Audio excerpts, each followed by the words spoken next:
All right, everybody. So, welcome back to another episode of We Pod and What. We took a little bit of time off based on everything that has been happening in the world. We wanted to kind of collect our thoughts before we came back and shared them with you guys. But now I think we are ready. And my name is Anthony Hazard Jr. I am a creative and a visual storyteller. I am Kevin Grant. I am a writer, actor, entrepreneur. My name is Tracy, and I am a entrepreneur. I am a really just entrepreneur right now. You know, we're gonna say, potential creative. Yeah, That's enough, right? That is enough. It's just a label. Anybody want to jump in first, or y'all want me to lead it off, or what? I mean, you can lead it off so we go in the right direction. We got to. So, of course, anybody that's watching this is aware of what's going on in the world now. All of the protests that have come about from the murders of George Floyd and everybody else. I actually described a lot of this in a video that you two have seen, and maybe I'll link it somewhere. But for me, it was very, very odd. It's not odd in general, but just to see all of this growing up. For those that don't know, my father was a police officer for 29 years. My best friend back home is a current police officer.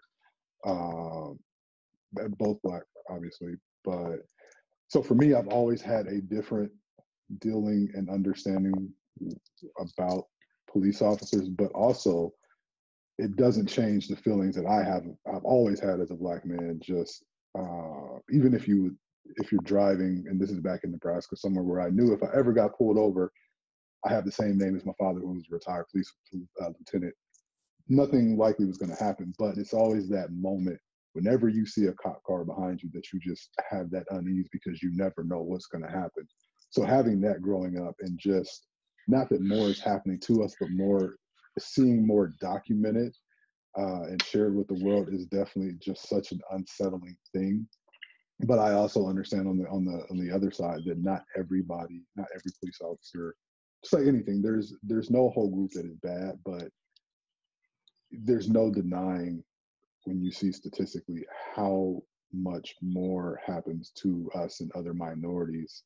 And then when you just see the video of George Floyd, like it's words can't even describe how unsettling it is. So we're not getting emotional again on this one. It's definitely been a tough time to process everything, but I think, as I've shared with you guys, there comes a time, and it's way past time, but where I think we all individually and as a whole have to hold ourselves and others accountable to do our part, especially in this time right now, when we are so close to elections and primaries and everything, where like real change, not only on the ground level in the streets and in these protests and in communities, but on a national level can be made. So that's just kind of where my mind has been, the things that I've been dealing with, and the things that I am trying to make actionable moving forward. But I know Tracy and I had both of us have had conversations. Tracy and I had some conversations yesterday, and Kev, you and I have definitely been in contact about this. You know, we've attempted to make it out to a couple protests as of recent. So definitely would like to hear where you guys are on all of this. All right, I'll yield to Tracy first, and then I'll go. Yeah, I mean, I think, there's just so many layers when you're dealing with a situation like this,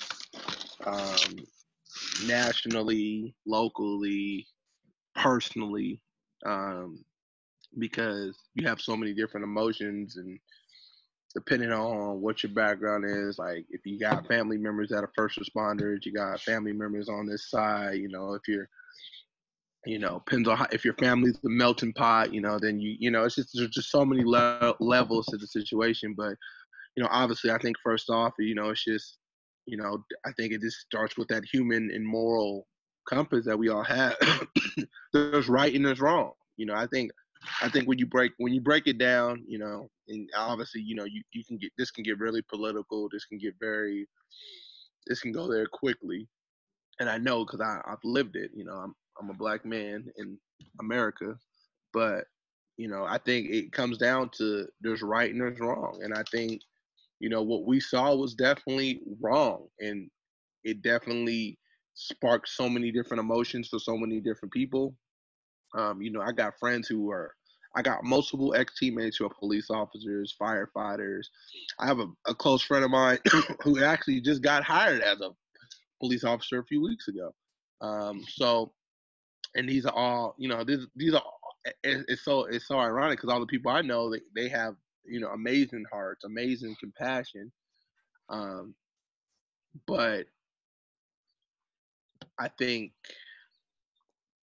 it's just very difficult to sit down and look at a video like that and not imagine yourself in a position, not imagine yourself being in that position, being potentially being George Floyd. And I think that's why it becomes very personal to people, because a lot of people have had different experiences with law enforcement or racism. And I think, I can remember as a young child, like, how, I remember being 7 or 8, even younger, and my grandma telling me how to act if you get pulled over, how to act if law enforcement approaches you. And it was just like, as a young kid, just remember, like, hey, this is what you do. You don't question authority. You don't go digging in your pocket. And I was raised I have a very Southern grandma from Louisiana, which we all know the roots from the South are a lot more deep rooted than the West Coast. So she would just tell me from her experience, like, hey, this is what you need to do. This is how you speak. This is how you interact socially, and instilled that. That wasn't like a one-time conversation. This is a conversation we've had many a times. So in my mind, this is what you do. And I didn't, as a child, you don't know, like, you're being told this because of X. I'm thinking everybody's being told this information until you get older and you realize, no, this is only, she enforced this because the group that I'm in,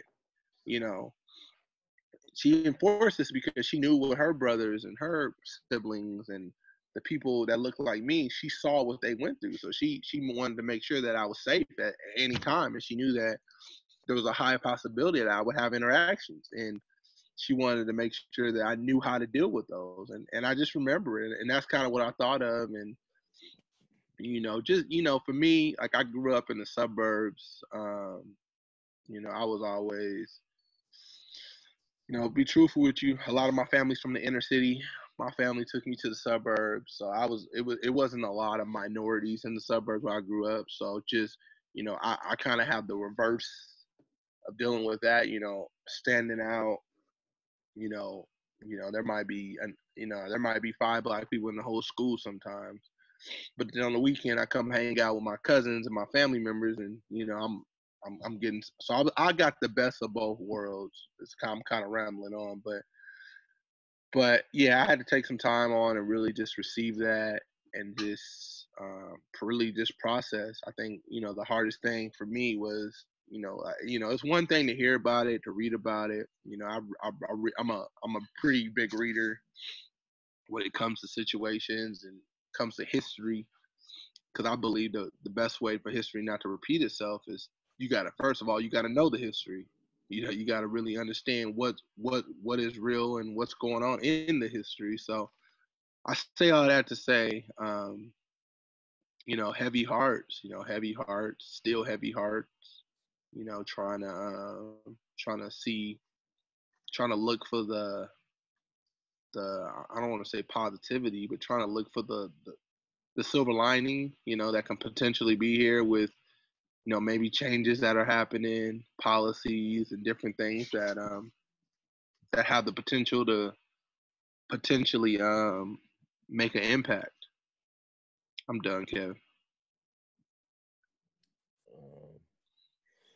Yeah, man. One of the few times I guess I'm at a loss for words. I know you talked about a little bit, Tracy. You talked about, well, you and Anthony, about the upbringing and how that informed some of your experiences with police officers and whatnot. And I kind of, you know, made me pause to kind of think about where is my story origin with police. And I would say the weird thing is I never had the talk, right? What I did have was an example of how do you deal with people that are treating you wrong, disrespectfully, and or the like, of which a lot of this is stemming from. And so I'll give a little anecdotal story. I had to be about 8, give or take. And me and my mom, my best friend, he was white, and they had moved kind of, maybe it was a white flight thing, maybe not, from New Orleans to a suburb outside of New Orleans, on the North Shore, which was well known that, you know, probably in this area that it could be racist just off the strength of, you know, it's the 90s and you just knew growing up. So long story short, we go and cop pulls us over, pulls my mom over for speeding. My mom cursed him from A to Z for targeting her and pulling her over, right? And my mom, she always drove like slowest, right? Even as a kid, I knew that she wasn't a speeding person. And so what I got to witness was like, it's okay to be vocal. And so you fast forward that to, I didn't have different run-ins, right? I've been with quote unquote good cops, quote unquote bad cops, you know, ones who are overtly racist and some who kind of hide their hand. And I say that because I don't come from a protesting family, right? In a traditional sense. My mama has no problem telling you, it's like it was segregated. We just kind of knew what we knew, but they didn't know what was going on. And so it's cool now that we have these conversations because I'm like, oh, we know it all now. And she's like, I understand. Because if you know what you're missing, it's a completely different ball game than when they were segregated off to themselves, right? And it was just like, well, you know, you don't do this, you don't do that, because somebody fed them the rules. And so I circle that back because when I had my own experience, when I was pulled over by LAPD, guns drawn, laid out on the street, I was pissed, right? I wasn't doing none of the traditional things of you gonna take me lightly. And I say that because what I saw was like when shit, excuse my language, when shit is wrong, then you say something about it, you're vocal about it. And so I'm vocal, right? And you know, I do all the time, I try to file a report and everything like that. But it was such a moment of anger. And so when I look at George Floyd, and he wasn't no small dude, right? And the reason he's a hero as well, like people want to be like, why George Floyd's a hero, blah, blah, blah, blah, blah, you know, the all lives matters, whatever people, right? And I'm like, this dude was 6'6" or whatever, you know, like he called out for his mama.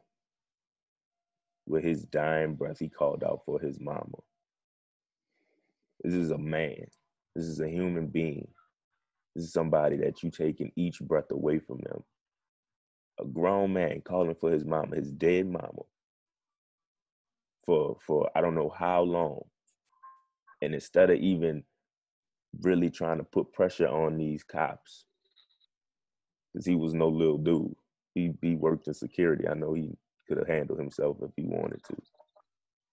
With his knee on his neck, he's telling you, I can't breathe, and you still have your knee on his neck. A human, right? You can't do that to a dog. But he was there, and if anybody saw it, you watched. And you just can't stand for that.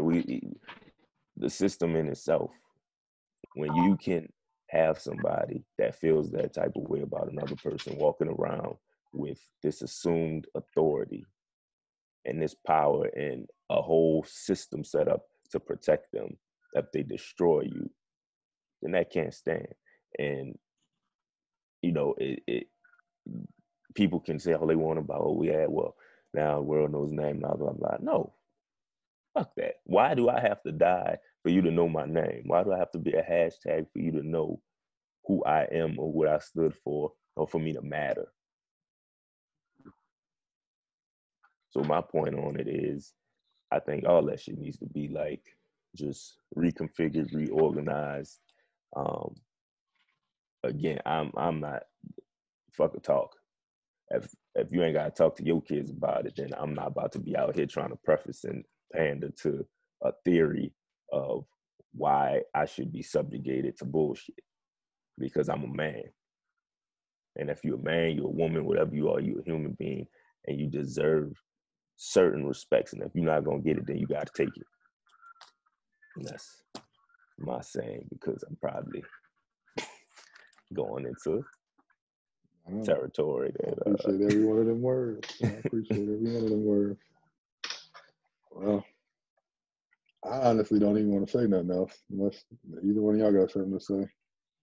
I think we should. No.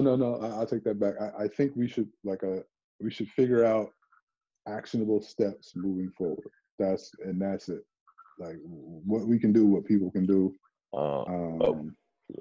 I was gonna say I've already said, like y'all seen the video. Like for me, like I said, I'm a visual storyteller. I'm in the video. I'm in the filmmaking. So I am trying to put my talents out there to help people in these causes and other causes that I have access to get their story out there. And then I am going to try to make a bigger effort to be out there in these protests and meeting people and speaking with people as much as I can safely in the midst of all the other pandemic stuff. But I feel like whether we're recommending to other people or we're identifying things that we or other people can do, because like we said in one of these real early episodes, like it's one thing to point out a problem, but we got to figure out a solution and like on a personal level, not just personal us three, but like on a ground level that the average person could do, because it's not a normal time. Like, I mean, nothing about 2020 is normal, but like we are 5 months or less than 5 months away from an election, a huge election. So it's just one of those things where I think we got to figure out actionable steps, and from there. Yeah, well, everything you said is spot on. I was actually talking to an LB of mine, and we both had agreed that it's not always, it's more than like, even we talked about, right? It's more than just putting out a tweet or Instagram support message. Like, that's not saying you have to be Stokely Carmichael out here on a megaphone, speaking to the masses. But in each and every way, everybody in small part, which is still a big part, you can touch people around you. You know what I mean? You can be vocal and help out in your community into a circle of which you can influence. You could be of assistance, like you said, Anthony West, like on a bigger scale. If somebody has a skill or something that's gonna push it in the right direction, whether that's, there's all these legislations that could be discussed. There's why the 8 can't wait, and we could probably link them, but there's all these different proposals and legislations that have data behind them, right? That shows ways that, the whole department can improve, the police department and the police first community, that whole thing can be abolished and become more of what it's supposed to be, right? More of a harmonic experience. But yeah, I think it's just important just to do something. And you said actionable steps, and I think all of that starts with action, because everything up to now is kind of predicated on just letting so much go by and slide that it's like, well, maybe the other person do it or the other person do it, or that whole type of thought. And right now, like you said, 2020 is so different. There's like probably from every level, whereas social unrest, whereas there's illness, where, you know, climate control, like everything is coming to a head. So I think the winds of change are upon us, and so either we gonna ride them or get decimated by it because it turns into a tornado. So I think if we taking the steps to lift each other up, we'll be a whole lot better on the other side of it.